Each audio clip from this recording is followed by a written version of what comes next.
पकड़ के हम खटर खटर खटर खटर बस में पहुंच गए सूरतगढ़।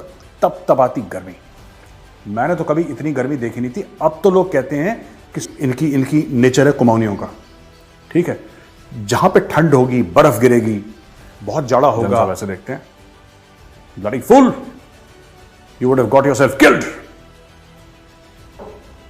तो मेरे मुंह से गलती से निकल गया, मैंने बोला साहब अगर ठंडा ठंडा बर्फ के साथ। जय हिंद दोस्तों, मैं हूं मेजर गौरव आर्य और आप देख रहे हैं तो चाणक्य डायलॉग्स। हमारे इस वीडियो को लाइक करिए, हमारे चैनल को सब्सक्राइब करिए, बेल आइकन दबाना बिल्कुल मत भूलिएगा। अच्छा दोस्तों, ये वो सीरीज है, मैंने याद है मैंने रिकॉर्ड करके बताया था पहले कैसे मैं एकेडमी में घुसा, फर्स्ट टर्म कैसा गया, सेकंड टर्म कैसा गया। अब हम आ जाते हैं कि मैं एकेडमी से पास आउट हो गया और मैंने अपनी यूनिट ज्वाइन करी। और यूनिट ज्वाइन यानी कि 17 कुमाऊं ज्वाइन करने के बाद क्या क्या हुआ, वहां पे भी बड़े विचित्र खेल हुए, तो ये मैं आपको बताता हूं। तो दोस्तों क्या हुआ कि पास आउट करने के बाद वापस दिल्ली में पहुंचे। उस समय पिताजी की पोस्टिंग दिल्ली में हुआ करती थी और जो हमारा घर होता था उस वक्त वो होता था 8 लोधी एस्टेट। वो डीजीबीएसएफ थे पापा उस वक्त, तो डीजीबीएसएफ का जो ऑफिशियल हाउस था, अब तो नहीं है वो, लेकिन एक जमाने में ऑफिशियल हाउस जो था वो 8 नंबर लोधी एस्टेट, वो कोठी होती थी बिल्कुल खान मार्केट के बैंग ऑपोजिट। तो वहां पे पहुंचे हम और वही रूटीन हमारा शुरू हो गया, खाना सोना खाना सोना खाना सोना, दोस्तों से मिलना। और दोस्तों ने भी बोला अरे यार तू तो अफसर बन गया। वहां यार तो होता रहता है, रोज बनते रहते हैं, ऐसी क्या बड़ी बात है। तो फेक ह्यूमिलिटी दिखाने की कोशिश करी, but I was not humble, I was faking it. तो क्या हुआ कि लोगों ने बोला अरे यार तुम तो अफसर बन गए, इंडियन आर्मी, ये सब, और काफी पीठ थपथपाई। तो पार्टी शार्टी चल रही थी। अच्छा एक दिन छुट्टी खत्म हो गई और हमें जाना पड़ा 17 कुमाऊं।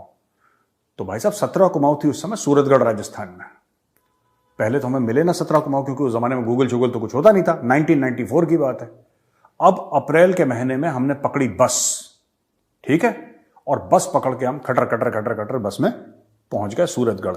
तब तबाती गर्मी, मैंने तो कभी इतनी गर्मी देखी नहीं थी। अब तो लोग कहते हैं कि सूरतगढ़ में हरियाली हो गई, उस जमाने में हरियाली वरियाली बहुत दूर, धूल उड़ती थी, बिल्कुल धूल उड़ती थी। वहां पे डेजर्ट वाला एरिया था और रेत ही रेत हर जगह।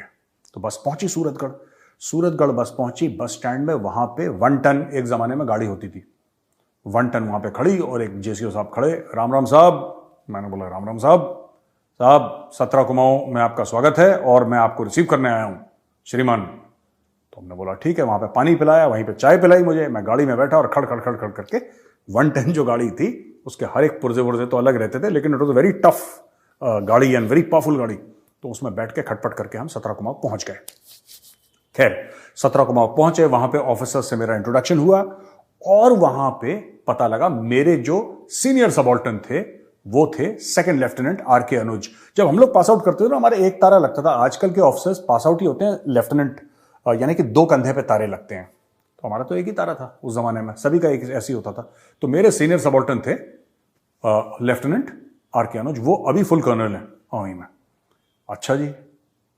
और फिर मुझे बोला गया कि ठीक है आप you settle down and everything.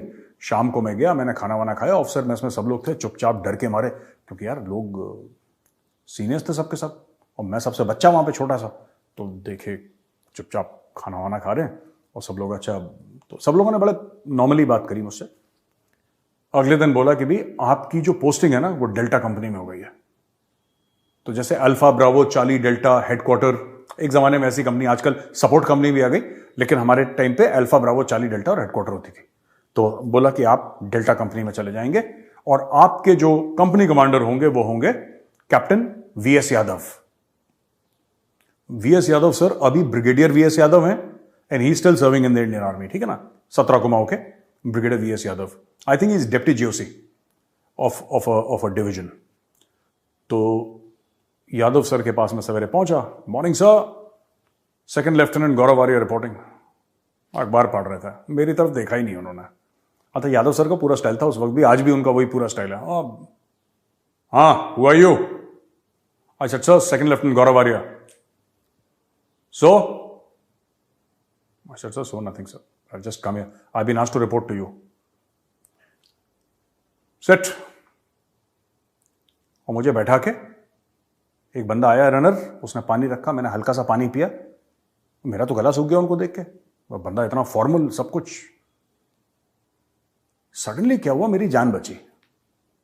मेरी जान ऐसे बची कि रनर आया कि साहब वो एडजुटेंट साहब ने बोला है कि जो नए सेकंड लेफ्टिनेंट साहब आए हैं इनको अल्फा कंपनी में रिपोर्ट करना है, इनकी पोस्टिंग अल्फा कंपनी में हुई है।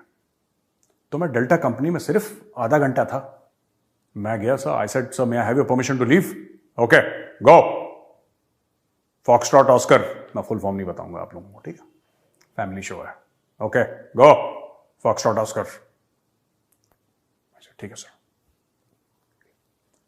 अल्फा कंपनी में हमें मिले उस समय मेजर डीएस रावत, देवेंद्र सिंह रावत। और मैं गया, मेजर रावत ने मुझे बैठाया वहां पे प्यार से, और क्या हुआ, कैसी रही ट्रेनिंग, छुट्टी कैसी रही, सब कुछ पूछा। मैंने बोला यार ये कंपनी कमांडर ठीक है, इसमें मजे आ जाएंगे मुझे। और बिल्कुल बड़े प्यार मोहब्बत चल रही है। अगले दिन जब मैं आया तब मुझे पता लगा कि यार ये मेजर डीएस रावत भी चाबी मास्टर है यार, 17 कुमाऊं में सभी के सभी चाबी मास्टर हैं। तो फिर मुझे अपने पहले company commander major Devendra Singh Rawat का नेचर समझ में आ गया। ऑफिस के समय काम और ऑफिस के बाद पार्टी। ऑफिस के समय वो बंदा मुस्कुराता नहीं था। ऑफिस के समय पूरी 120 की चाबी दे रखी थी, पर ऑफिस के बाद और भाई कैसा है, चल चल, अच्छा ये वो ये दुनिया भर की चीजें। अच्छा, तो 17 कुमाऊं में ये सब चीजें चल रही थी। अप्रैल का महीना चला गया, अब आया मई का महीना। और मई के महीने में बोला कि 17 कुमाऊं जाएगी महाजन फील्ड फायरिंग रेंजेस। आपने सुना होगा जैसे पोखरण में ब्लास्ट ब्लूस्ट होते रहते हैं ना, वैसे महाजन भी एक। पोखरण में तो खैर न्यूक्लियर वो भी हुआ है, टेस्ट भी हुए हैं पोखरण में, और आर्टलरी का बड़ा, टैंक्स वैंक्स का बड़ा मामला होता है एयरफोर्स का। उसी प्रकार से महाजन भी है। महाजन में न्यूक्लियर टेस्ट कभी नहीं हुए, लेकिन महाजन में वो लॉन्ग रेंज फायरिंग और ये सब दुनिया भर का तामझाम महाजन में रहता है।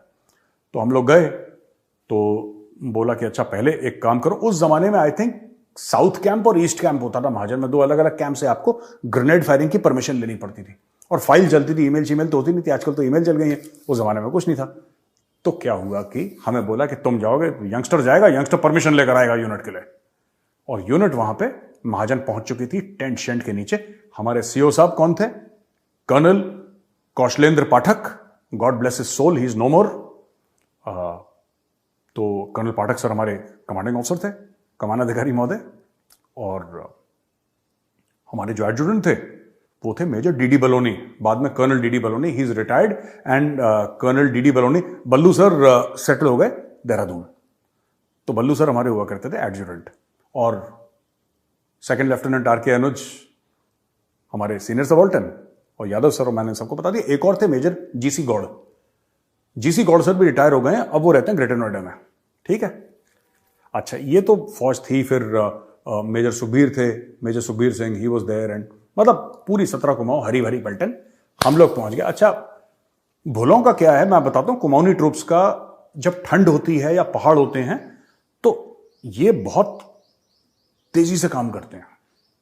ये इनकी नेचर है कुमाऊनियों का, ठीक है। जहां पे ठंड होगी, बर्फ गिरेगी, बहुत जाड़ा होगा, ऐसी खड़ी पहाड़ की 70-80 डिग्री की चढ़ाई होगी, ये बड़े एक्टिव हो जाते हैं। इनका जो एक्टिविटी लेवल है वो तब गिरता है जब 50 डिग्री टेम्परेचर, बाहर लू चल रही है ना, बिकॉज पहाड़ी लोग हैं, इनको आदत नहीं है ऐसे मौसम के साथ डील करने की।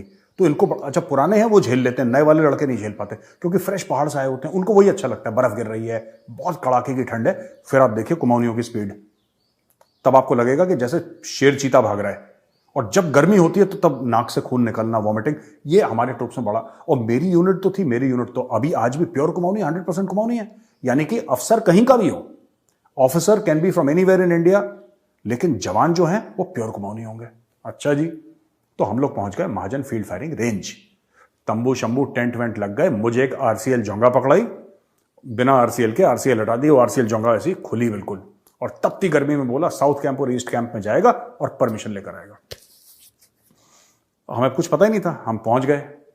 तो अपने साथ एक जेसीओ था और वो था। तो मैंने बोला साहब ये लंबी सी रोड जा रही थी, तो मैंने बोला साहब ये क्या है, ये लंबी सी रोड, और वो रोड चलती चली जा रही, चलती चली, लंबी रोड। कह रहा साहब ये तो बहुत लंबा जाना है, इसको क्या बोलते हैं साहब? इसको अर्जुन पथ बोलते हैं, इस रोड का नाम है अर्जुन पथ। तो मैंने अर्जुन नाम क्यों दिया? ये महाभारत से नाम लेके। तो उस समय मुझे पता है कि नहीं साहब, एक इंडियन आर्मी का एक टैंक है अर्जुन, उसके नाम पे, उस टैंक के नाम पे रोड का नाम दिया हुआ है। अच्छा ठीक है। तो मैंने एक बार दूर से देखा, वहां पे ना मैंने देखा ये टैंक सा चल रहा है। तो मैंने बाइनोकुलर थे जेसीओ साहब के पास, तो मैंने ऐसे बाइनोकुलर से देखा